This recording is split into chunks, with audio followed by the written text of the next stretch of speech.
Take it easy and solve the school lunch problem with SPAM. S-P-A-M. こんにちは、タイガークローラジオ。You are listening now. Fuck J. You are listening to Tiger Claw Radio. Number one in vintage computer and video game entertainment. And now your host, Critical Failure.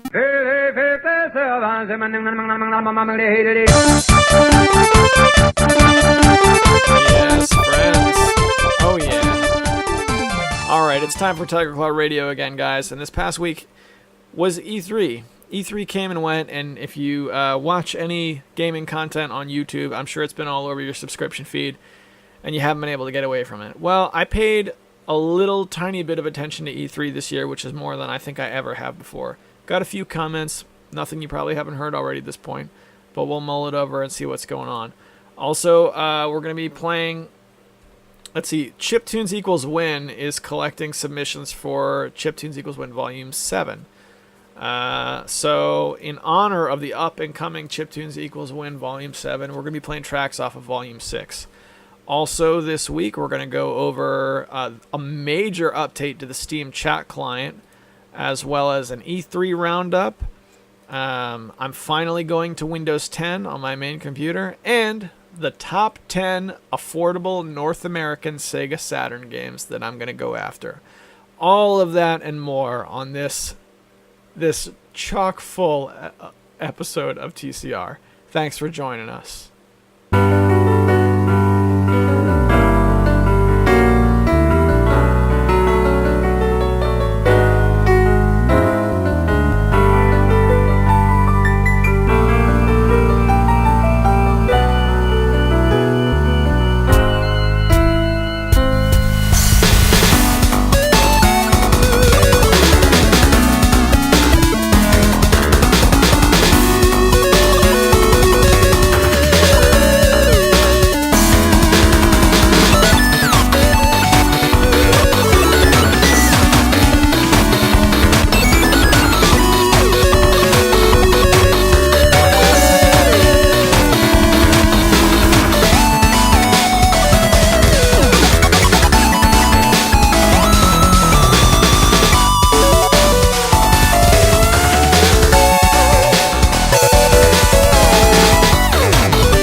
Authentic sounding than the Chips Equals Flip stuff, but I can see the similarity. That was Dia featuring Chain Reaction. The song is called Lydia. And that's one of the 52 songs on Chiptunes Equals Win Volume 6, and that's for free. You guys can go download it right now. All right, so we're going to start with an E3 roundup. Now, I recorded this bit early in the week, so it doesn't cover all of E3, just what was available at the time, which I believe was Microsoft, Bethesda, and EA. Stick around. All right, guys and gals, so here's what we're going to do. I have some notes about E3. That's what's going on right now. And you might remember, if you've been with the show for a long, I tend to ignore E3. E3 is not something that really has interested me in past years. And the reason why is because I play old games. I play independently produced games. I generally don't buy from the big three. I generally don't buy from the big companies unless it's a game that's been out for a while and I know is good. That way I can avoid... There's two big reasons. One, I avoid the hype train. I don't get caught up so much in games that get hyped up and then they come out and they're terrible. It doesn't happen to me as much. And then also, I tend to pay reduced prices for my video games. There are very few games I pay that $60 price tag for. However, E3 is going on right now. There were a few little headlines that perked my interest, so I wrote down some bullet points and I just thought I'd go through them, making this the most covered E3 ever in the history of Tiger Claw Entertainment. So we have EA, we got Bethesda, and we've got Microsoft. I think Sony's conference went on last night, but I haven't looked at the bullet points yet. I haven't watched any highlights, and then I don't have anything from Nintendo either. I don't know if theirs is going on today or if it went on last night and I just haven't seen the bullet points. But let's take a look at what I got. So we're gonna start with EA. EA has 3 bullet points that I wrote down. Number 1, and the most interesting to me, is that the Command & Conquer franchise is making its return as a mobile game. Because that's EA for us. They can't... Oh my gosh. I had some comments here that have a lot of 4-letter words, so I'm just going to try and clean it up. I was really excited to hear that Command & Conquer was coming back. I was really disappointed to hear it was in a mobile game. You never know, maybe mobile gaming will take off, not take off, but maybe something will happen and it'll end up being awesome. I'm going to try and stay as open-minded as possible. Maybe it will do well and then a computer game will come back. I don't know, but it's nice to see at least the Command & Conquer intellectual property isn't dead, because it's been a while since we've seen anything from them. Then we've got Battlefield 5, which looks absolutely awful. There was a release trailer for that coming up to E3 that everyone hated. Then they made their presentation at E3, and it didn't look quite as bad. But there was some hinting that Battlefield 5 is going to include a Battle Royale sort of thing, like a PUBG, H1Z1 sort of thing. I like those things, but don't know. That's all I got to say about that. Then we go to Bethesda. Bethesda announced a bunch of stuff. Let's see. I've got Rage 2, which is whatever. I remember when Rage came out. The big interest in that game for me was that it was from what the company that's now, or the studio that is now calling themselves ID Software. So it had the classic ID label on it. And now I guess it's getting a sequel, so take that with what you will. Then we got a free-to-play game called Fallout Shelter, which is whatever. Here's one. There's a new IP from Bethesda called Starfield, and we don't know anything about it except that it's new intellectual property. And yes, it's a little sad that it's noteworthy that we get a single new intellectual property, but I have to assume this is something that they're priming for sequels to come countlessly down the line. So I'm interested to see what the first game is. And it's Bethesda. Bethesda makes halfway decent games, on average. So we'll see what happens. They teased The Elder Scrolls 6, which really shocked me. I didn't think we were going to see the Elder Scrolls 6 for a while. I know that Skyrim has been beaten to death. It's been released on a million different consoles, but Skyrim and Fallout 4, they both have the Creators Club, so I know they're still making money. And I thought they would wait on putting this out as long as possible because the putting it out would kill the Creators Club. I don't know. That was a theory I had. Who knows? Again, this is another instance of it's a game. It'll be here one day. We don't really know anything else about it. That's it. That's also part of the reason why I tend to ignore E3, because it's like they show, a few seconds of rolling hills, and then they show a splash screen that says Elder Scrolls 6. That doesn't tell us anything. It doesn't tell us anything. But at the same time, it's newsworthy. Oh boy. Let me tell you about the splash screen. Let me give you my reaction to the splash screen.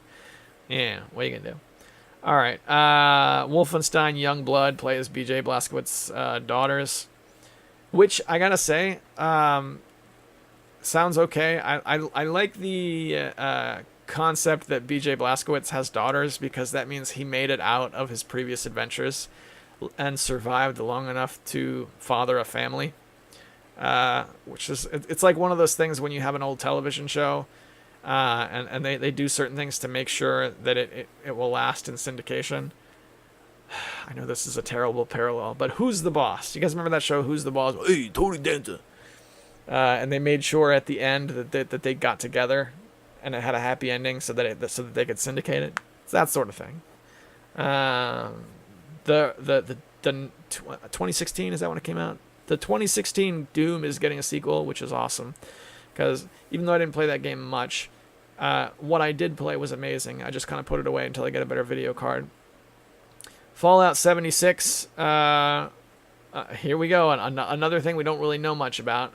I've got a few things that I saw from other highlights reels. It's going to be 4 times bigger than Fallout 4, which is I didn't play Fallout 4, so it doesn't really mean a whole lot to me. But it's going to be set in West Virginia, and it's going to be online, like an online sort of world. So, hey, you know, whatever.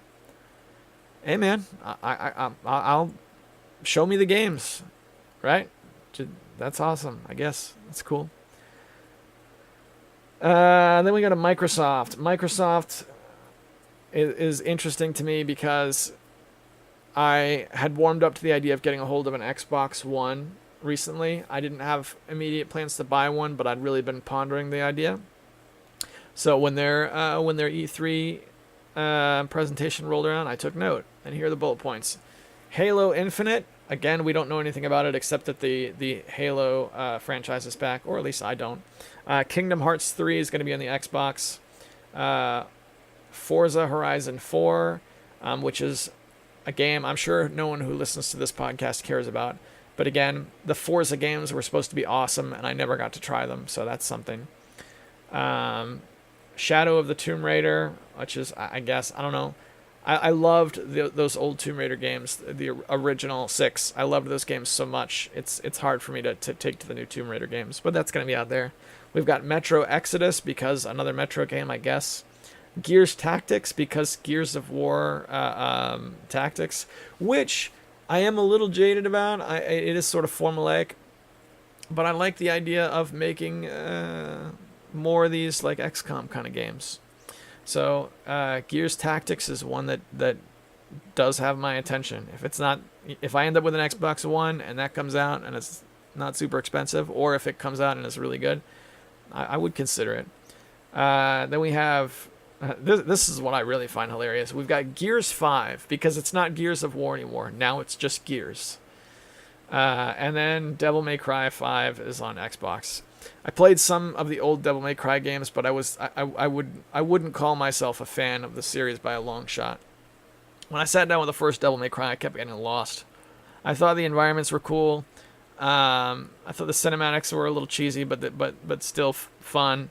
Like the mechanics were cool, but I kept getting lost, and it felt like a chore to play. So I let it go. So we'll see how Devil May Cry 5 is. I know fans of the franchise are really excited, and that's awesome. I hope it's good, and I hope you guys get what you're hoping for. That's all I have as far as E3 is concerned right now. The real takeaways for me is I'm interested in the new Elder Scrolls game, of course, but again, we don't know anything. I'm interested in the Command & Conquer mobile game, and I'm interested in getting an Xbox, so we'll just see. Hopefully these new Xbox games will come out, and then that will make the current Xbox games just that much cheaper, and then that's how it benefits me directly. So, all right, boys and girls, now it's the time we're gonna head back in time to Wednesday morning, and we're gonna do the Vancast. But before we do the first Vancast of the week, I just want to remind you guys that this is a Patreon-sponsored show, and these guys give their resources to make sure I'm coming back every week. So all I can really do to show my appreciation is they get the show a little bit earlier, right? They get some rare bonus features, whatever I can push do for the Patreon subscribers, I do. And I also read their names off in a hall of distinguished gentlemen. And they are Hemrock, James, Sendu, Tecmo Balls, 6 Alpha Fury, and the Cartridge Brothers. Thank you guys so much. I really appreciate it, and I hope you guys feel like you're getting your money's worth. That said, let's get in the van and go back to Wednesday. It's a Vancast, Wednesday morning. Probably not going to be a long one this time out. Played something yesterday. Haven't played in a long time. Sat down with a Call of Duty game. Yes, a little Call of Duty. It's funny, when I was firing it up, I was like, I don't know. I played Call of Duty World at War and I played it on Steam, which is funny because I just got that game a couple of times over recently. When I was out there game hunting, I picked it up for the Wii, which is, I'm sure, going to be terrible, and I also picked it up for the Xbox 360. So I got that game for consoles twice now. And when I actually fired it up to play it, I went back to the PC where I'd had it for, 5 years or so. Which I think is kind of funny, but what are you going to do? Those console purchases were just like on-site sort of things. I was out game hunting, I was getting games, they had it, I picked it up. But I gotta say, I enjoyed it more than I thought I would. The zombie shooting was pretty fun. I didn't get very far, which I don't know how I feel about that. I might have to give it another shot, but I only made it to probably about the 3rd or 4th round. But I had a good time. I really did. And I forgot how fun that the Call of Duty games can be when they're at their best. Because the only real problem I ever had with Call of Duty was that they put it out every single year, and the way they handle the maps, where it's like $15 for a map pack. Where back in the day, we would download map packs for Unreal Tournament for nothing. But those two things aside, pretty fun games. So the Steam sale is just around the corner, and I'm thinking I might pick up Black Ops for Steam. Black Ops was a game I played all the way through on the PS3 many years ago, and at the time I enjoyed it very much. I even got into the multiplayer for a while. I wasn't ever good at it, but I was good enough to have fun, go get a few kills and end up in the middle of the scoreboard somewhere, and I was happy. That was all I wanted. The thing about the Call of Duty games on the PC versus the consoles is, on the consoles, because they're physical games, the prices drop accordingly.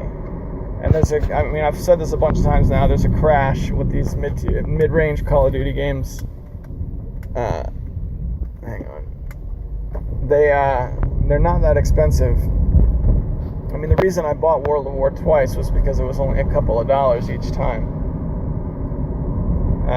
So that makes some attractive purchases for the consoles. For the PC though, prices never really went down. Not anywhere to speak of. The original Black Ops, I looked yesterday, it's still at $40 new and then $60 for all the DLC. Meaning if you want the complete package, it's a C note, which is, that game's got some years on it now. It's like 9 years old now. It's price should come down. But on the other hand, if I were to say something good about the way that series is handled, all of the PC games that I know of are available for purchase on Steam. They didn't go the route of FIFA or Out of the Park Baseball, where when the new year's game comes out, the previous year's game drops off the market. You can't buy it anymore. So it's good that they do it that way. But I don't know. We'll see. I had fun with World at War yesterday, and I had fun with Black Ops when I played it. However many years ago, and I had fun with Modern Warfare 2 when I played it how many years before that.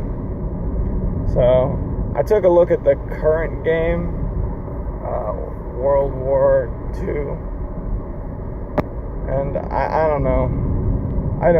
It's pretty hard to justify $60 for a Call of Duty game now, when I can get one of the older games on a console for so much cheaper. But maybe I won't buy any, and I'll just play some more World at War, because I have that game. It was fun. Hey, why not? How far are we in? And that's it. If I was absolved of all responsibility, I'd probably fire that game up and play it. Because I was on my computer this morning before I left for work, but I had administrative stuff to do for Tiger Claw TV.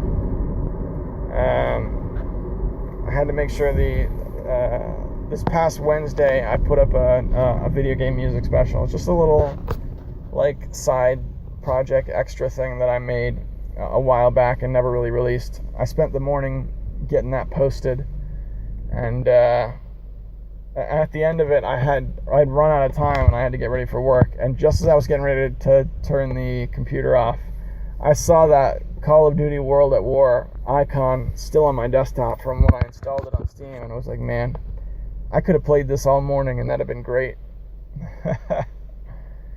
But that's always the way it is when I leave for work. It's always like, oh man, I could have played my Sega Saturn. Could have played some Virtua Fighter for a few minutes. Just if only I had a little bit longer. But that's adulthood. And on that note, I'll send you guys back to Panzer Studios. See you there. Not the clearest Vancast recording I've ever had in the world, but that was a good day. It really was. And I haven't played Call of Duty World at War since then, but the icon is still on my desktop from setting it up, and I had a really good time. And it really kind of warmed my heart to a series I had otherwise been jaded about for many years. That said, we're going to head back to Chiptunes Equals Win Volume 6. This track is from Fark and Sako, and it's called Pudel.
Coming up, we have a very short Vancast from Friday, a very, very short one. And then we're going to do the top 10 North American Sega Saturn games that are very affordable that I'm going to go after. But first, let's return to the van. It's Thursday morning, everybody. Good morning. It's the Vancast. All right. Want to do an update to this E3 situation. We talked a little bit about EA and Bethesda, some of the early week E3 presentations. Since all that went down, we saw the Sony presentation and the Ubisoft presentation. And I don't have notes about either of these two, but I gotta say, Sony did not have much. In fact, I think Sony got blown out of the water by Microsoft, which is kind of surprising because I still sort of think of those two when they go head to head. I usually think of when the Xbox One launched and everyone was upset about how they were going to make it so you couldn't loan games out. There was like a big outcry of all the next level anti-consumer practices that the industry just wasn't quite ready for yet. And then that video came out from Sony. It was like, this is how you lend games for the PS4.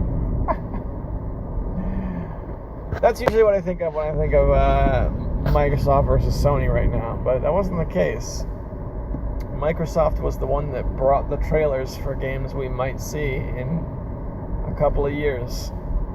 Didn't see much from Sony, but that's E3 for you. It's not. I don't know. This is the reason why when it comes to E3, I'm way more interested in just getting the highlights. Give me a 2-minute highlight reel of a conference instead of making me sit there for an hour and a half or however long it's going to be. The real news I want to talk about is a Steam update that rolled out this morning on my client. Steam did a chat overhaul. They changed the way the chat interface works top to bottom. And it just rolled out for me this morning, so I didn't get to play with it much. But the big thing, apart from the chat looking different, the big thing I noticed right away is now you can set your status to invisible on chat. So congratulations, Steam, you've caught up to Skype from about 10 years ago. And it's easy for me to be sarcastic, but it's a really neat, I'm really glad they made that happen. It's tough when all I want to do is play Bloodsports TV with Alex Swingle, and in order to do so, I've got to expose myself to all the random invites of people I've met playing Counter-Strike Global Offensive. So, apart from that, there's some other peripheral features, or features that seem peripheral compared to that. Like you can group people by the game they're playing. You can easily start group chats to make it a bit more like Discord, and you can share YouTube links and things like that a little bit easier. So that's cool. It was nice to see. That was a much appreciated chat overhaul from the Steam client. I'm gonna keep it short this morning. I just saw the chat overhaul and I wanted to say something about it. That's really what this boils down to. Also, Death Adder Super Show had a new episode come out a couple of days ago. I haven't listened to it yet, so I want to hear that on the way to work today. I'll have to post that on TigerClawTV.com because I enjoyed the Death Adder Super Show. And to wrap things up, if I was absolved of all responsibility, I would go to my office, close and lock the door, turn on the Death Adder Super Show, turn on my TV on mute, and play Virtua Fighter 2 on my Sega Saturn while listening to Death Adder. All right, boys and girls, see you back in the studio. Back here in the studio. You know, I feel a little uncomfortable talking about E3 because a lot of these cutting-edge modern games are things I just stay away from, and it's been that way for so long. I don't really know about this sort of thing. I'm just looking at the trailers and taking it in like everyone else. So you have to bear with me if there's a lot of holes in my logic when I'm talking about this stuff. That said, E3 has now come and gone, and I can be done talking about it or thinking about it for another year. Thanks to everybody who's made highlight reels about it, and thus making it easier for me to digest. Because one thing's for sure, I'm not going to sit there and watch any of those conferences full length. Now let's do the top 10 North American Sega Saturn games that are affordable that I recorded earlier this week. Alright, I ordered my first Saturn game, guys. This is underway. I know this is the third week in a row I'm talking about the Sega Saturn, but here's what happened. I spent a good amount of time looking at Sega Saturn games on eBay, looking at them on various people's lists of what the best ones were, and just getting to know what the library looks like. Really trying to get some sort of scrap of knowledge. And from that, I get this answer. Last week, you might remember Hemrock asked me what my 5 most attainable games were. I came up with a list of attainable Sega Saturn games that I want to get. All right, and it's a top 10. And the reason I did this was because I wanted a shopping list, and also I felt like I shortchanged him a little bit on that answer. I didn't really answer the question. So let's take a look. Daytona USA, I want to rebuy. I was surprised to find that it wasn't that expensive. I have a price written here somewhere. My list isn't very organized. I guess I don't have a price listed, do I? Yeah, I think it's about $20 for Daytona USA. And the next game, number 9 on my list, is MechWarrior 2. MechWarrior 2 is a game my older brother had on the PlayStation when we were kids, and I remember loving it. I got it for the PC. I got the PC CD-ROM of MechWarrior 2 like 2 years ago at the thrift store for 99 cents. Brought it home, tried to install it, and I got nowhere. It did not work, and it really broke my heart. It was one of those games where it didn't work, and I held on to it after it stopped working, or after it failed to work.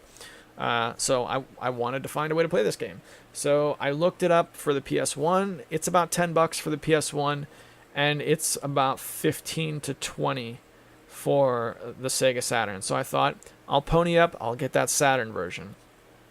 Next game is Hyper 3D Pinball. It looks like a competent pinball game.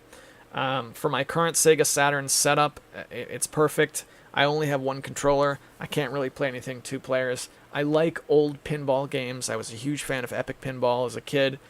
I thought it might be a fun little attainable American Sega Saturn game.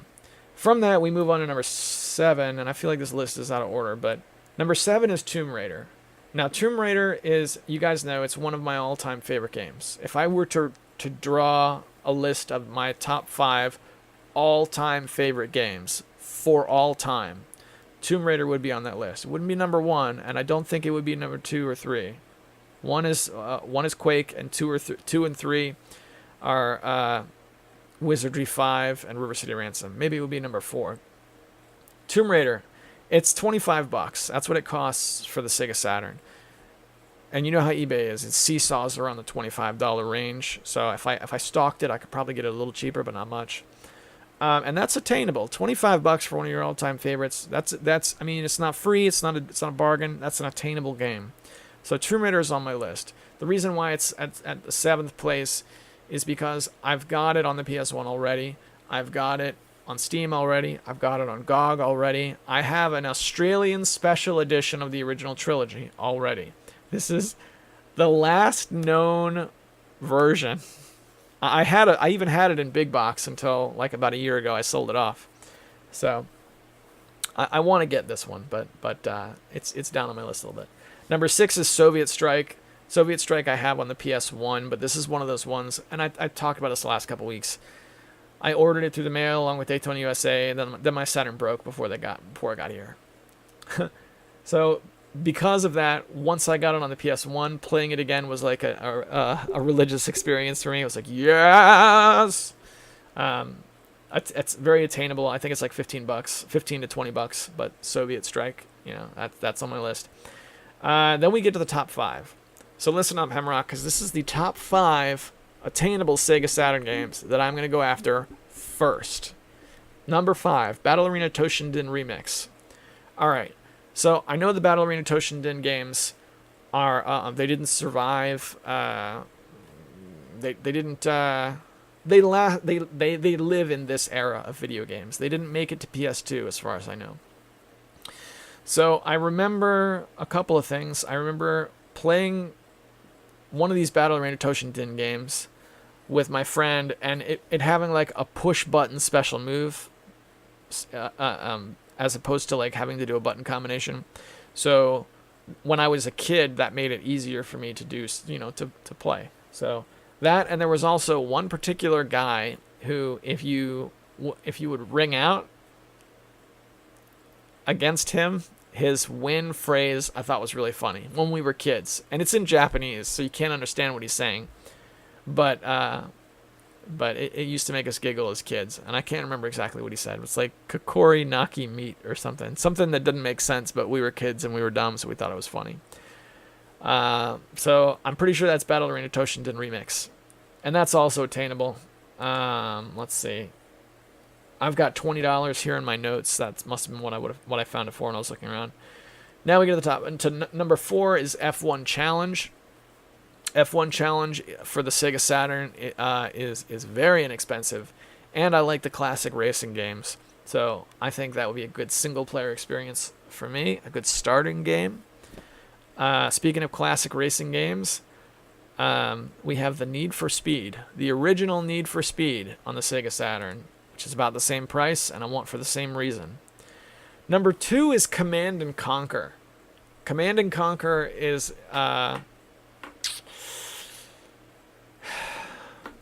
it's a good game. It's a good game. I don't think I had the original Command and Conquer on a console, but I had it on the PC. But these real-time strategy games, if I remember right, I don't think they lasted on consoles, did they? Like, there was a time around the Nintendo 64, Sega Saturn, PlayStation 1 era where they were coming out. I mean, Command & Conquer came out for the Nintendo 64. We know that. We know that Warcraft 2 was on a lot of these systems as well. I had it for the PS1, and it came out for the Saturn, but it's too expensive for me to buy again. And I had Red Alert on the PlayStation as well. These were all fun games, and they I don't really think they make these kinds of games for consoles anymore. Correct me if I'm wrong. There's a lot I don't know about video games that are coming out now, but it just seems like it's not the way it used to be. Didn't StarCraft come out on a console as well? Wasn't that also a Nintendo 64 game? I don't know. I want to get Command & Conquer. It's not very expensive. And the number 1 game, and this one I've already ordered. It's not the most desirable Sega Saturn game. It's not my most anticipated game of the world, but this is the first Sega Saturn game I've ordered in my adult life, and it's my break into the Sega Saturn library. Now, you guys know I like old computer games. You know I like adventure games. You know I need a game that doesn't cost a lot of money. This is the one game where those 3 points converge, and that's Myst. The original first-person adventure game with pre-rendered still-frame graphics, Myst. I have it on Steam, but the Steam version is broken because the full-motion videos won't play. So I had to find another way to play it. I've even got notes from the last time, legitimate, written-on-paper notes from the last time I tried to play through it. And I found it for $8. So it's like, let's roll the dice, man. I think Myst would be a good partner game for Virtua Fighter 2, because I play Virtua Fighter 2 in small doses. That's the game I have now. So I would sit down with Myst, and I would play Myst in long bouts. This is what I want to do. And then when I get tired of it, I can pull it out and then just do like a quick bout of Virtua Fighter 2 just to clear the palate just a little bit. Those are my top 10 games I'm going after for Sega Saturn. Now I got a great big list of games that I want.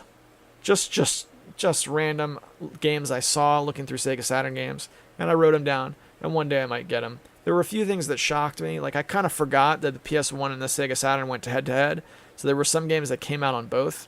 For example, Blast Chamber. Blast Chamber is a really desirable game for the PS1 for me. It's not an expensive game, it's just a game I never got around to getting. Apparently, it also came out for the Sega Saturn. So I looked that up. It's about $25. Probably won't get the Saturn version because there's other things I want to get that's cheaper, and I might just get that on the PlayStation. But Blast Chamber, that would be awesome to have. Oh, hang on. Mech Warrior 2, I brought that up earlier. I have $30 for that price. It looks like I got that price wrong. But whatever. Oh, wait. This might affect my list at all, a little bit. I've got $29 listed for MechWarrior 2. That's what I saw it for. But I have $23 for Night Warriors, the Darkstalkers game. That might be a good one to have. Darkstalkers was a game that I used to play a lot with my older brother. He was really taken with that series when we were kids. Hang on. Come back. There we go. Are we live again? Yeah. So I think it would be cool to have the old Sega Saturn version. But again, I've only got one controller, so I don't know. $23 suddenly becomes $60 because I have to buy that and I got to buy a controller with it. But I'll have to get a second controller at some point anyway. What else did I have? Here's another one. I saw In the Hunt for $97. Now, In the Hunt is like the grail console shmup that I'm after. I've never bought a really expensive game. Never spent $100 on a single game. And I had considered spending $100 so that I could get In the Hunt for the original PlayStation. It is a long box PlayStation game. I love the long box era of PlayStation games, and there aren't many of them. And it just seemed really rad. And apparently it also came out for about the same price for the Sega Saturn. Will I get it? I don't know. Probably not. But it certainly was awesome to look at. Anything else here on my list? A lot of games I was thrilled to look at, but I know I'll never buy. There was a Doom release, which is $55. Hexen is an awesome game. I saw Hexen for $22. I think that might be more attainable. And also, I never played Hexen when I was a kid. I played Hexen for the first time like last year on a laptop. Just before we went to bed, I turned on Hexen, and I put on some headphones, and I ended up playing it for like 2 hours. Played it for a few nights, and then I got stuck. But Hexen is a great game, and I'm surprised I didn't get down with it when I was younger, because it has a lot of things that I like. Classic FPS. It's got some, I don't know. The level design was really clever, especially coming off of like Doom and those kinds of games. It had a lot of like script-based levels. A lot of things where it's like you walk into this room, suddenly the room starts to shake, and then the ground starts to crack and things like that. Very involved level building. And I appreciated that. Here's another one that's super expensive. I know I'm not going to get it, but it certainly brings back memories. I once went over to my friend's house, and he had a game that he was playing. I think it was the original PlayStation, but it was so many years ago, I don't remember. It was called Brain Dead 13. You guys know this game? Brain Dead 13. I don't think I ever even held the controller and played it. I just saw it at his house. It's kind of like, I think it's called Dragon's Lair, that game where you have to press buttons in sequence, and it's almost like a DVD kind of game. It's like that, but it has kind of like a scary movie theme. It's like a scary movie / cartoon theme, but with a little bit of gore. That was a game I was really taken with. I would love to have that again, but I don't know how much it costs. I have the price of $23 written here. But I then found out that it was like a European version, and I don't know what the American version costs. But Brain Dead 13 is an amazing game I'd love to get again. Anything else on my list? D, which is a game that I would have paid big money for 10 years ago. When I first saw the Happy Video Game Nerd video about it, I was like, oh, I want to play that again. But then I got it on Steam for like $1. Oh man, bless Steam. Steam is awesome. There was a Worms release for the Sega Saturn. I wouldn't buy it because it's the original Worms, and I think Worms got awesome once Worms 2 came out. Yeah, here we go. Warcraft 2, $70. RoboPit came out for the Sega Saturn. RoboPit was an awesome game. I played all the way through RoboPit on the PS1, and I adored it. And I can't imagine the Sega Saturn version being any different. I'd have to look it up, but that's an old favorite of mine. It just suffers from the fact that I have it already on another system. So those are a few picks. I know there's a lot of other stuff out there. I'm just having a blast combing through the library and just looking at games. I'll probably get a few like random sports games because they're cheap, Like NBA Action is like $6. Okay, there you go. That's a game that you can play, that you can put in and play if you really want to play the Sega Saturn. I'll have to figure out what games those are that are attainable, and that's it. So again, the list is from Daytona USA, Mech Warrior 2, Hyper 3D Pinball, Tomb Raider, Soviet Strike, Battle Arena Toshinden Remix, F1 Challenge, The Need for Speed, Command and Conquer, and Myst. And that is my top 10 American release, or North American Sega Saturn games that I'm going to start with. That are cheap, that are attainable. Not counting mega expensive games like Shining the Holy Ark, which apparently is over $100. And that was very disappointing for me to find out. You know what else I found out for the Sega Saturn while we're on the subject? While we're discussing it for 3 weeks in a row? You guys know I like Wizardry. It's one of my favorites. Wizardry had some Sega Saturn releases in Japan. You know what else had a release on the Sega Saturn in Japan? Zork. The original Zork had a release for the Sega Saturn in Japan. If I remember right, let's see. I'm going to look up a screenshot of it right now. Zork, Sega Saturn. I'm going to go images. Yes, it has visual representation. So it's not exactly a text adventure. Now you can see, when you're west of a house, you can see a house that you are west of. Very, how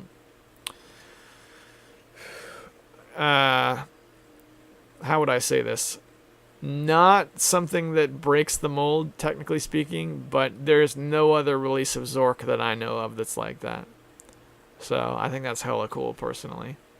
It's unfortunate that I can't read it. And I doubt there's an English Switch. I don't think that the Wizardry has an English Switch either. I know the Super Nintendo, or the Super Famicom, rather, versions do. But, I don't know. I'm rambling now. I'm rambling about the Sega Saturn. So, for the 3rd week in a row, goodness. I promise I'm going to stop. Promise I'm done until something actually shows up in the mail and I can start playing again. So, a few of my games on my computer all died on me at once. And it sucked because they were games I really liked. Specifically Friday the 13th and Dead by Daylight. Awesome, awesome games. And the funny thing about that is those are two games where if Friday the 13th didn't work, well, at least I have Dead by Daylight. It's a lot like it. If Dead by Daylight stopped working, well, at least I got Friday the 13th. It's a lot like it. Those games are pretty similar. But they both stopped working at once. And I was getting a launch error that I did a lot of research on, and it's like, okay, error check your drive. Okay, that's fine. I did that. Make sure you reboot. All right, I rebooted a million times. Make sure you reinstall the games. I did that. Something with the framework. All right, that's fine. I reinstalled the Windows Microsoft.NET framework. I checked to make sure I have the right C++ redistributable. All the stuff that I could find on the internet to do, I did, and I could not make this game work. And the last thing I got was, okay, update your get like a Windows update. Get this particular Windows update, and that'll do it. And I went and I got the Windows update, and of course, my Windows key has been deactivated. Just something that happened. Microsoft went through and just randomly deactivated it. It was the key I paid for, but it's dead now. So it wouldn't let me install the Windows update. So here we are. So I made the decision. I'm gonna move to Windows 10. So I bought a solid state drive, a small one, off of Amazon. I just ordered it this morning, and then hopefully when that shows up I can get Windows 10 installed and I can get back into the race. But it sucked because I don't know, it was the first time I ran a game on this computer that I built, and it's a game that had run before and I was now having issues with it. I mean, that kind of thing was par for the course with my old laptop, because that laptop barely worked and it had all kinds of problems. But yeah, it sucked. It sucked to see Windows 7, which I held on to for so very long, just take a nosedive on me, and I'm not willing to really get another Windows 7 key. So I'll be joining the Windows 10 community, I guess, if I could put community in the biggest air quotes possible. Which means the Forza games will be available to me, so that's a positive. Forza 3 or something like that. When I was playing Project Cars and I bought my USB racing wheel, and I was like, I'm going to be into racing sims, and that's what I like now. Immediately after that, the new Forza game came out, and that was the big racing sim thing, was the latest Forza game. And I didn't have access to it, and that kind of got me out of that scene pretty quickly. So yeah, so I'll be on Windows 10, and we'll see how that works out. And I'm kind of nervous about it because one of the things that got me to stay on Windows 7 was because Windows 10, when it came out, there were a lot of reports, especially for older games, where it's like, this game doesn't work on Windows 10, this game doesn't work on Windows 10. Now that doesn't seem to be as much of a problem. I mean, I have my little tiny underpowered laptop that I just bought recently that runs Windows 10, and that was able to play a lot of the games I thought wouldn't work. Civilization 3, the original Unreal Tournament. I guess those were the two big ones. Civilization 3, the original Unreal Tournament, some of those old SimCity games. You know. Alright, so long story short, I'm going to Windows 10, and I'm nervous about it. Because I don't know. I don't like Windows 10. I guess Microsoft is going to have an easier time filling out their giant file on all my computing habits now. But what really kills me is those two games, Friday the 13th and Dead by Daylight, they both went out at the same time. I only know those are the two that don't work. I have not played every single one of my Steam games since then, so there might be a lot more. Like if I were to go revisit a similar game later on down the line, at not having done this, and have it not work, that would just drive me ballistic. So there you go. So I spent the afternoon making backups of a lot of stuff I wanted to save. You know, I got files of my kids, singing songs into the microphone, and they're really little now, so I want to hold on to that stuff because they're getting older. You know, they'll get older fast, and so yeah, pulling everything off of a laptop or a computer. I guess not a laptop, but if you're on your computer and you have to ask yourself, everything on this computer is going to go. So what is it that I want to save? That's a big drag. You need to do it every once in a while because I think that's the best way to avoid losing stuff in like a catastrophic meltdown is by backing stuff up and not depending on the same, operating system to run for years and years on end. I don't know. Maybe that's just me trying to find a silver lining. But yeah, I've been having operating system issues. All right, guys. Oop, we rolling? Okay. All right, guys and gals. You guys know the routine. It's a small show. It's just me here. It's just you here, right? Not a whole lot of people listen to this, so let's take advantage of that. If you guys want to reach me, you can do it. You leave a comment, and I'm gonna read it, and that's really all it takes. So I like to take a minute to show appreciation to those who spend their time listening to this. Because, by the way, I'm a believer that time is currency, right? So if you're spending, especially now when there's so many other things on the internet you could be doing, I appreciate the people who hang out here on TCR. So let's see what you guys have to say. First thing I'm going to do is I'm going to go over to YouTube because that's the best place to get in touch with me and see what we got. And there's a lot this week, so let's dig in and see what's up. First one comes from good old Alex Swingle, who used to write in all the time, and I haven't heard from him in a while. He writes, this might be one of the best TCRs of the relaunch era. The lack of talking out of your butt was almost non-existent, as well as pointless inner debates. That Sega Saturn must have got you walking on sunshine because you get Coconut Fiddler firing on all. Okay, let me backstep again. Because to get Coconut Fiddler firing on all cylinders is hard to do. Also, congrats on not being a fatty. Now the guys will dig you even more. I greatly enjoyed the part where your Sega Saturn get list was filled with $40+ games. Then again, most of those games are that expensive for US releases, so you better hope the Game Genie doesn't implode just to spite you. That system as a whole was something I was curious about, but never saw enough titles to justify the price tag. I mean, heck, I can get an SNES Mini for the average price of a complete Sega Saturn. Then again, you can also get 2 to 3 quality mouth massages for the price of an SNES Mini. So the relevance of price to satisfaction may not truly matter. Either way, glad you're enjoying what you got.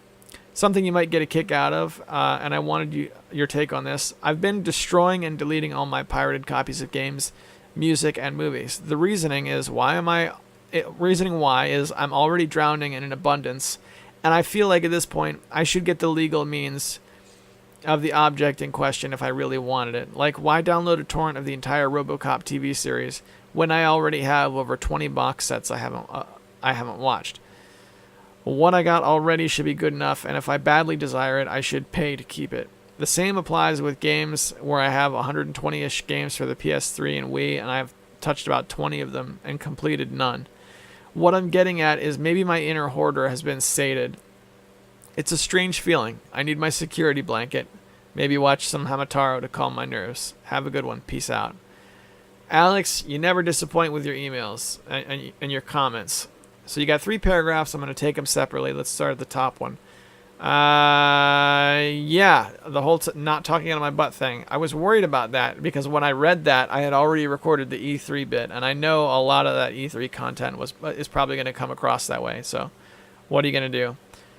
Doing the best I can to try and keep on track. Yeah, and the expensive games for the Sega Saturn. Yeah, you know what? When I was doing that price list, or that get list, I wasn't really worried too much about price. I knew the games were going to be expensive. It's an expensive system. It's an expensive proposition, top to bottom. It really is.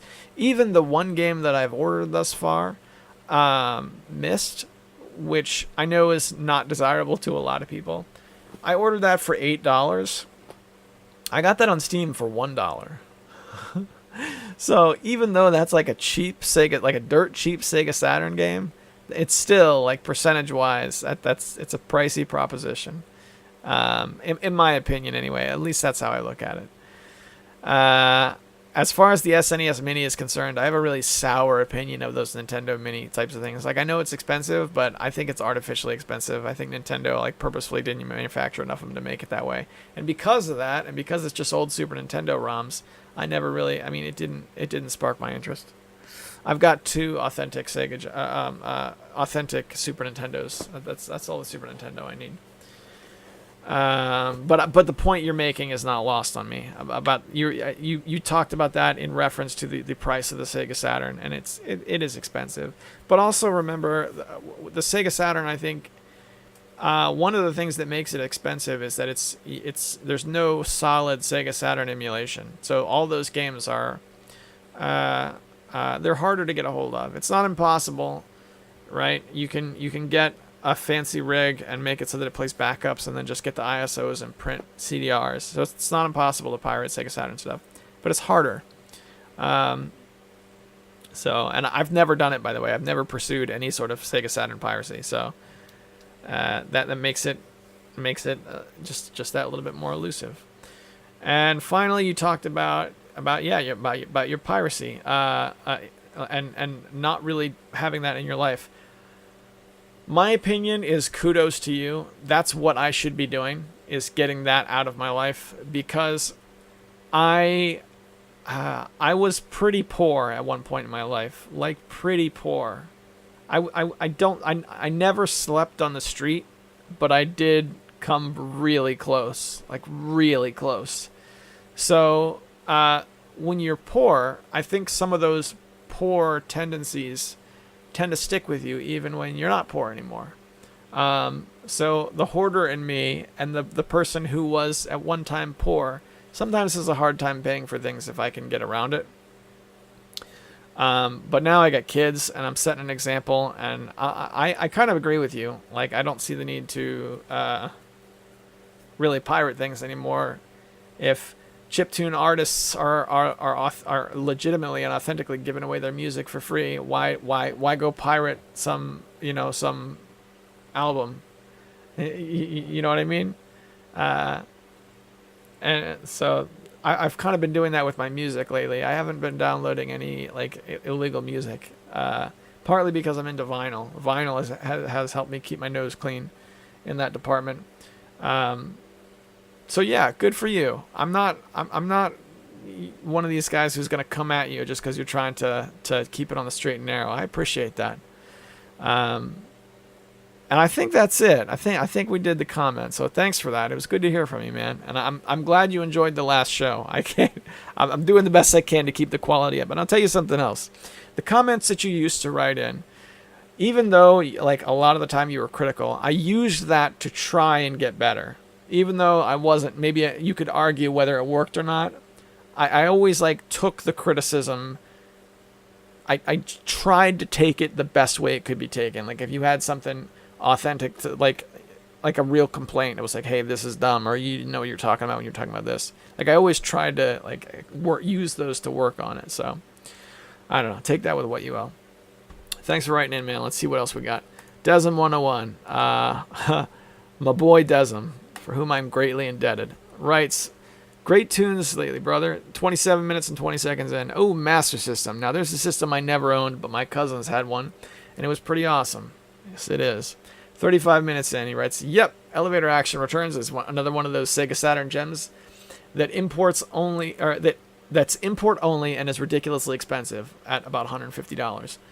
The Sega Saturn is definitely kind of a retro gaming money pit, so personally I picked up an Action Replay cart for imports and save files, and the Backup Unlocker from RetroGameandBackups.com for burned games, which ended up saving a lot of money after their initial cost. For example, I got Virtual On and Street Fighter 02 imports for really affordable, but just burn any of those $60 games unless I'm dying to have an original copy.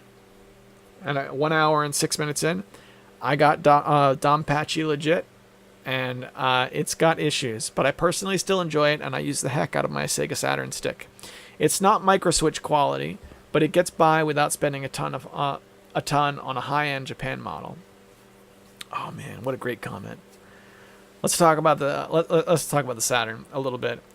I'm glad to hear that it's usable because I definitely want one. I'm still getting my first games. Like Myst still has not shown up in the mail yet. By the way, I recorded that bit earlier in the week, and it's now Friday night. Still don't have it, which is a drag because, to be honest with you, this would be a good night to play it. Yeah, I really want one of those sticks. I don't have any games that I can play with it yet, and the Donpachi series is really, that's a series that has got sentimental very quickly for me because I've only been playing it for like a few years, but I played the first time I played any of those games, it was on a candy cab at MagFest. What better way to experience a shmup for the very first time, right?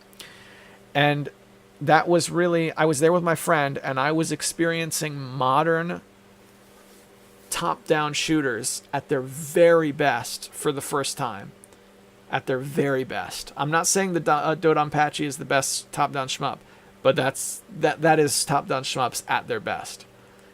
And that really kicked down the door for me. And at that same conference, the guy I was there with was like, "Hey man, I've got a special MAME pack that's got a bunch of modern shmups on it. Let's just plug our arcade sticks in and go nuts." And we did. And it was really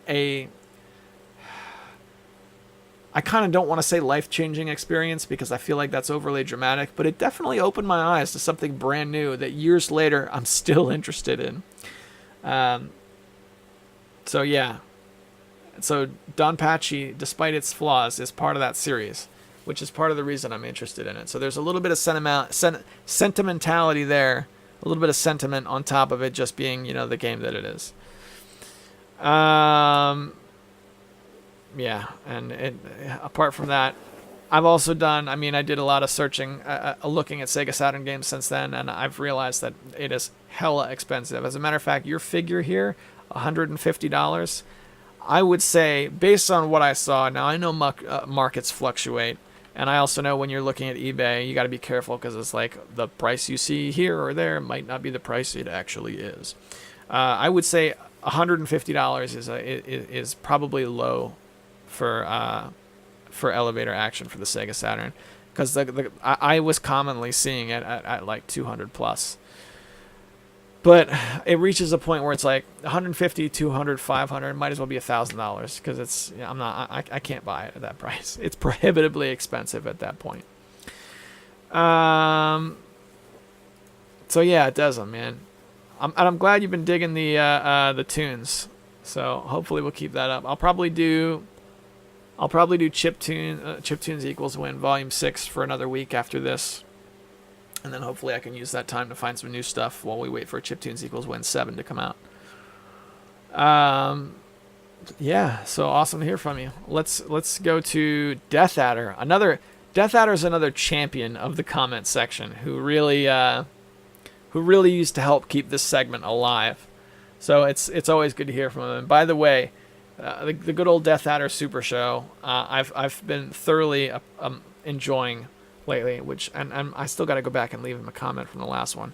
But I'll tell you this, Death Adder, I have been posting it on my blog, whatever meager listenership that gives you. I post it on my blog, and it's a link that goes right back to your blog. So I'm trying to drive that traffic up a little bit, and I tossed that up to my Twitter followers like a couple days after it came out.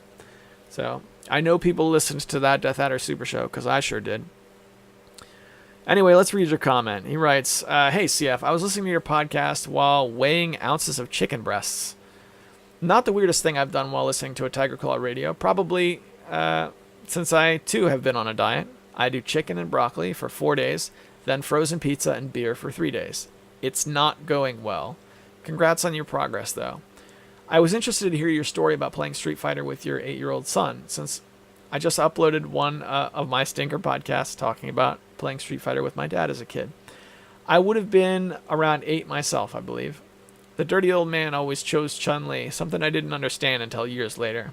Street Fighter 2 and Mortal Kombat 1 are the only times I remember playing video games with him, so they always stuck out. But yeah, I've been enjoying the Street Fighter 30th Anniversary Collection, in particular Third Strike. I'm a guy who wrote off the Street Fighter series after Turbo, so the fact that I'm getting genuine enjoyment out of this collection makes me really happy. Probably the most fun I've had playing a video game all year. I see the Swingle comment below, and I know you need your strength, so I'll end it here. Later, bro. What's on my shelf replies with, down to lean meats? Shoot, DA. I thought you were made out of Korea with your bride already. Made it out of Korea with your bride already. Here's hoping the Prez talks them off the button long enough for you to cross the line. And Death Adder writes, nope, I'm still in North Korea. We usually eat a lot of unicorn meat, but chicken was on sale. Death Adder, my man. Good to hear from you. And your diet. Keep at it, man. God bless. I'll tell you something. The first 3 weeks, well, the first 2 weeks were the most brutal. By the time I got to the third week, it started to ease up a little bit. But the first bit was just absolutely killer. I had a really difficult time the first week. I was hungry a lot. I didn't know what I could or couldn't eat, but I'll tell you something. I wanted to start dropping the weight. I wanted to, so I just suffered. I was like 3 or 4 days in, and I had to go home from work one day because I was like, I'm nauseous. I told my boss, I was like, I'm sick. I don't know what's going on. I can't. I'm in rough shape. And he was like, that's fine. Just go home. Turned out it was because I hadn't been eating. I mean, I'd been eating some, but I'd cut back too much at that point. So that's the thing about Weight Watchers is you get a certain points range, but you're supposed to use them. So eat something. So I ate, and I eventually got control of it, and it's pretty awesome now. So I hope you can make it work. I really do.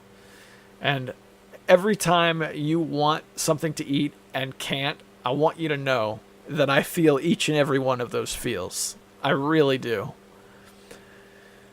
And I also really dug the story about listening to you play fighting games with your dad, because my dad died when I was 14. I was still a kid. And he was a computer guy. So I don't really ever remember getting to play video games with him. The closest I ever came to playing video games with my dad, he was a big chess guy. It was like one of his favorite things. The story goes he almost flunked out of college because he was playing a bunch of chess instead of doing what he was supposed to do in college. But I don't know how true that is or not, and I can't really ask him anymore. But He liked chess. That was the thing we did. So I remember one time playing the MS-DOS version of Battle Chess with him. And he wanted me to he wanted to play on the 2D board so that we could deactivate the actual like battle moves that happened. He just was interested in the chess. He didn't care about the fact that they were real people and you'd see him fight. He just wanted to play the chess. We didn't play the whole game. We got about halfway through and we saved, and then he died. So I had the save file like after his death, and I remember going back and loading it up and looking at the game several times. That was on an IBM 386. I can't remember if it was on his 386 or if it was... Yeah, it was. It was on his 386. Then we stopped playing, and then he bought this Pentium and died like very, very shortly after buying this computer. It was like a brand new computer in 1997, so I knew it was like thousands of dollars.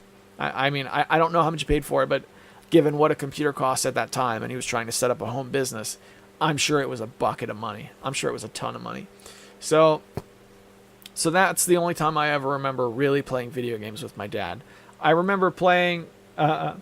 I remember him talking about games with us a couple of times. I think that the closest I came apart from that was playing RC Pro-Am for the Nintendo.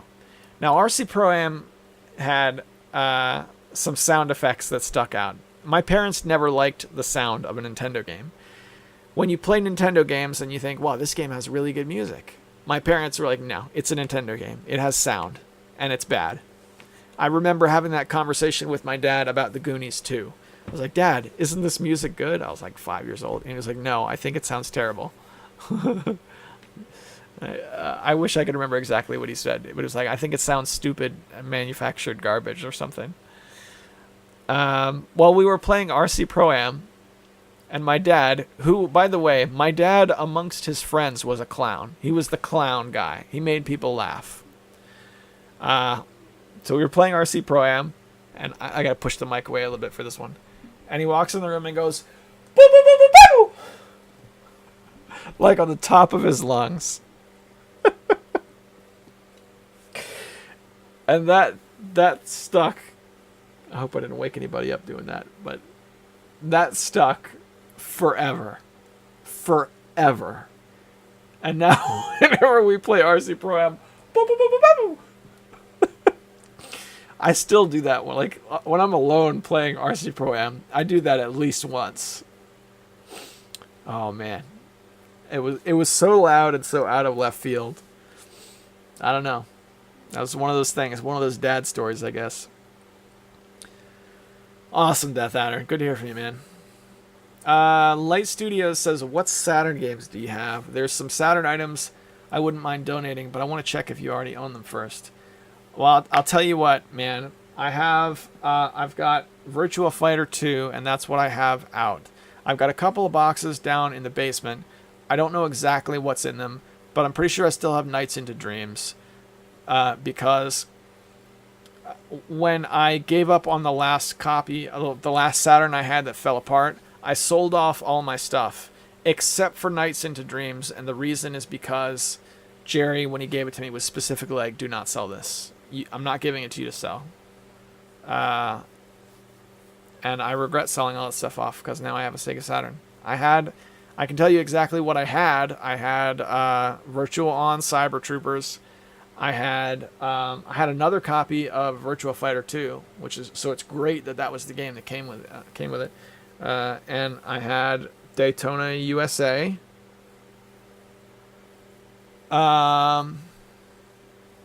And I think that was it. That was all I had. No, that's not true. I also had Soviet Strike. You know, Sendu, I think if I go back far enough in my YouTube channel, there's got to be a video somewhere where I sweep the shelf. You know how you do that with the camera, where you like sweep the shelf and you're looking at all this stuff? Where I'm sure there's a video where you can see my Sega Saturn stuff in the background. There's got to be. There has to be. I don't know. But to answer your question, it's not a lot. Right now, confirmed, I've got Virtua Fighter 2, Nights into Dreams, and I have Myst that I've ordered that hasn't shown up in the mail yet. So that's really it. Like, I sold my old controllers and everything too. They're gone. I got to buy another controller. That's okay. I just be thankful that I'm in this position where now I can start collecting this stuff again. You know what I mean? And I think that's everything for that's everything for the YouTube comments on the podcast. Now, I know a lot of the times when I do this segment, I open it up and I read all sorts of other comments from YouTube. And the reason I do that is because the episodes, like the YouTube episodes, they tend to be really, one comment here, one comment there, nothing I can really build a segment off of. But there was a lot of stuff this time. This time was like, it was really cool to hear all the stuff people had to say. And actually, my YouTube channel in general has gotten a lot of really awesome comments. Like, I got one on, what is it now?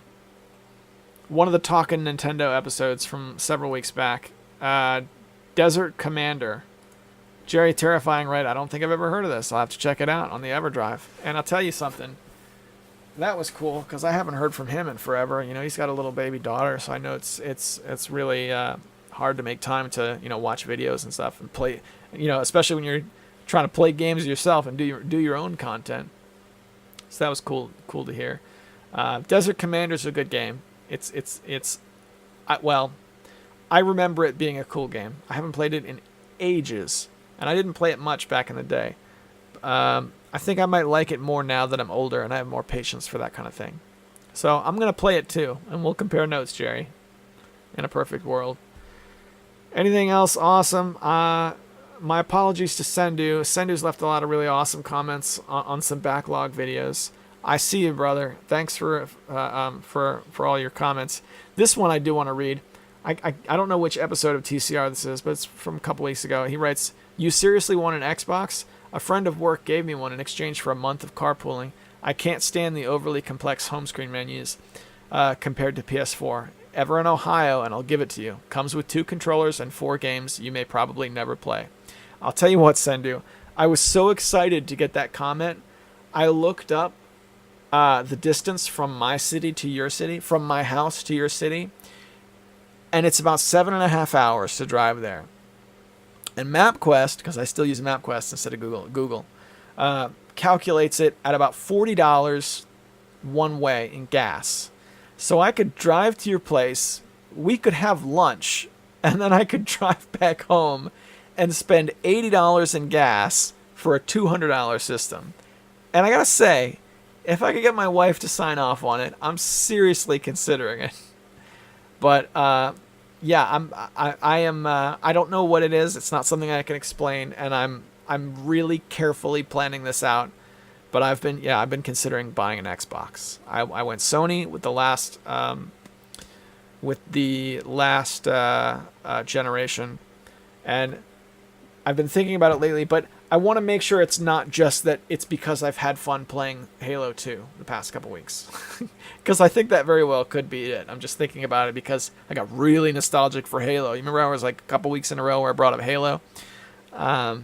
I think that might be it. I think that one game of Halo 2, and not one game, I sat down like 3 times, but I think just playing Halo 2, waiting for the first Halo to show up in the mail, that got me into the potential of being an Xbox again. And I got a buddy who lives close to me who's got one, so there's that as well. My apologies to all the other random YouTube comments that I'm not going to get around to reading. I appreciate them. You guys have no idea what a huge treat it is to hear from you guys on the random YouTube videos. It's shouldering the responsibility of fatherhood and just having to be working all the time, working at work, working at home, working when I'm just getting out of bed and everyone else is sleeping. It is quite the burden, and I really appreciate all the comments and just the interaction and just the fact that you guys are out there and are inviting me into your headphones or in your cars or wherever it is. It's something that helps me keep going, and thus at the end of the show I like to give it back and tell you guys that I'm really rooting for you, and I hope wherever your life has brought you 1 hour and 19 minutes into this very large episode of TCR, I hope it's going well. I really do. Take care of yourselves. Make it a good week. I'll see you next Monday. By the way, thanks to everybody who listened to the OST special. That did better than I thought it would do. It did. So thanks for that, and hopefully next month I'll get another one off the ground. Yeah. I listened to it myself a couple of times. That's how I know a music podcast did okay. If I'm making like a mixtape type podcast, it has to be good enough that I would want to listen to it myself. That's the standard. By the way, Sendu got his forums off the ground, so I'm going to be fixing the forums on TigerClawTV.com. Keep your eyes open for that. All right, I'm done now for real.